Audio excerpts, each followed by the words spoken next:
In tonight's main event, Dominik Mysterio battles Vikingo in a rematch from their AAA Classic earlier this year. Plus, Dario Cueto and his monsters continue their search for the 3 items needed to revive Catrina. This is episode 21 of the revival of Lucha Underground, From the Mud to the Temple. Quick disclaimer here, this show was fully written and then didn't save, so I've made a second version.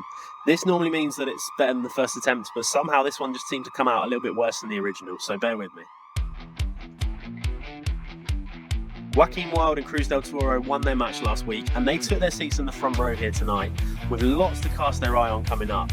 They pointed and got serious when OTM arrived. A big debut from a big, young tandem. Lucian Price and Bronco Nima were led to the ring by their manager, the Pope, D'Angelo De Niro. There are some big powerhouses in Lucha Underground, but OTM just became 2 of the biggest. Elio LaFleur and Aerostar put up a heck of a fight, but LaFleur's mind has been elsewhere for weeks as he continues to battle survivor's guilt, and he wasn't fully focused as he walked onto the suplex into the spinebuster from OTM.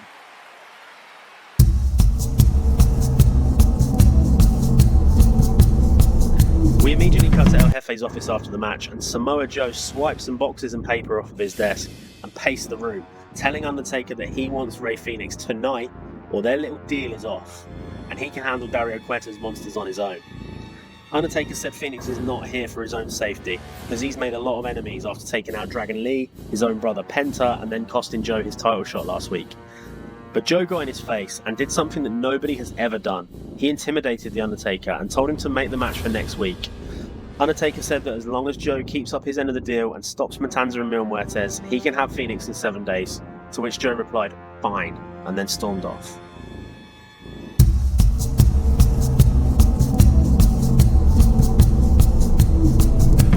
In a much lighter but still semi-serious scene, Natty was being interviewed by Kathy Kelly, and the veteran told the backstage interviewer that she loves to compete in the temple. There's something gritty and dark about it, and it reminds her of the dungeon that her and her husband TJ Wilson created.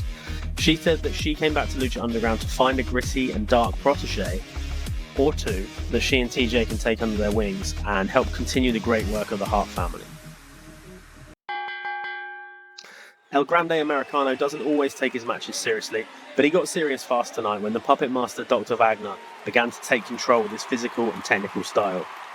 This one was match of the night, and it was a brilliant fight. Los Americanos showed up late on, and it was Bravo's job to slide the steel plate to load up El Grande's mask. But he slid it too fast and too far, and it fell out of the ring the other side. Panic set in, and a Wagner driver soon followed. El Grande was beaten.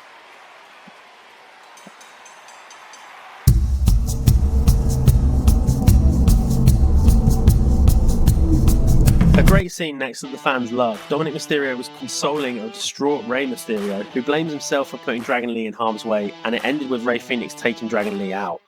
But Dom told his father that Fénix was the only person to blame, and besides, Dragon Lee will be able to compete again soon, so all Rey has to do is have Lee's back when he does return. Rey thanked his son for the wise words, and then wished him luck for his main event against Vikingo tonight.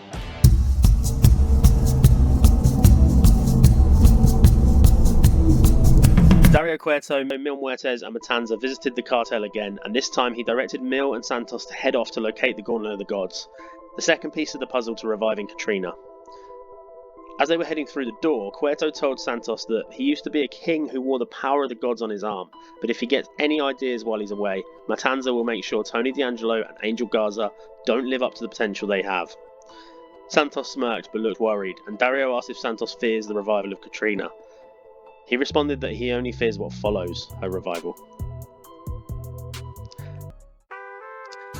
Regular mariachi session band Vote Pedro were on our screens next, playing over the loud crowd like only they can, and getting them excited for the next match. The amazing Ethan Page and Chelsea Green are fighting tag team champions, having defended them no fewer than 4 times in less than 3 months, in a variety of matches and against a host of brilliant tag teams. The Creed brothers had a shot previously in a triple threat match featuring Los Americanos, and the 2 powerful grapplers did what they did in that one and threw Ethan and Chelsea around. However, Ethan is crafty and slippery, and he was able to wriggle free of a German suplex attempt and force Brutus to chase him around the ring. He made Brutus almost run into his friend Ivy Nile, and then clocked the fun-loving fighter with the vicious lariat as he checked on Nile. Julius watched it all go down, and it allowed Chelsea to recover enough to hit the Unpretty Hurt and pin Julius in the middle of the ring before Brutus could get there to make the save. After the match, Lucha Underground champion Chad Gable arrived and stood over his proteges, Julius and Brutus. He looked like he was going to hit them, but he pulled his punch back and helped Julius to his feet before helping Brutus up too. Ivy Niles saw the whole thing from the outside.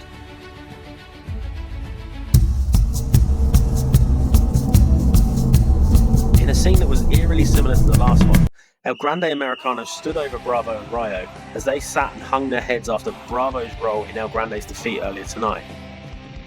Slowly, El Grande's fist rose above his head, and he looked like he was going to hit the back of Bravo's, but instead he pulled it back and told his friends that it was just a blip, and Los Americanos will return to winning ways soon.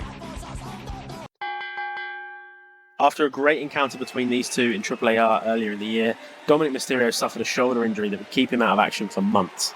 And while he never blamed Vikingo officially, he was here to take revenge over his rival.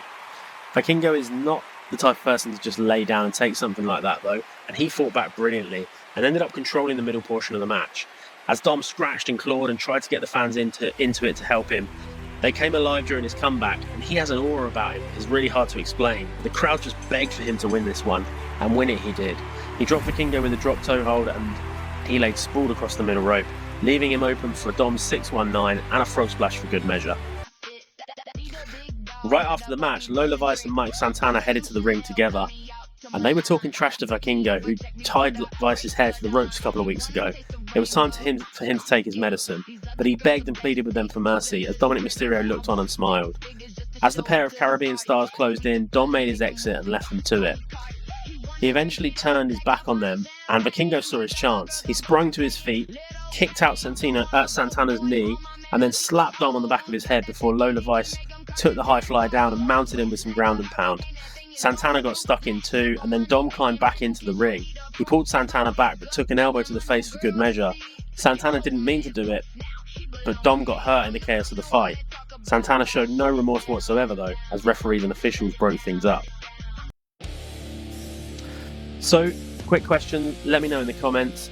A chaotic scene to close the show out. What should Dominik Mysterio do about Vikingo, Lola Vice and Mike Santana? And don't forget to join me next time where Rey Fenix and Samoa Joe clash in the main event.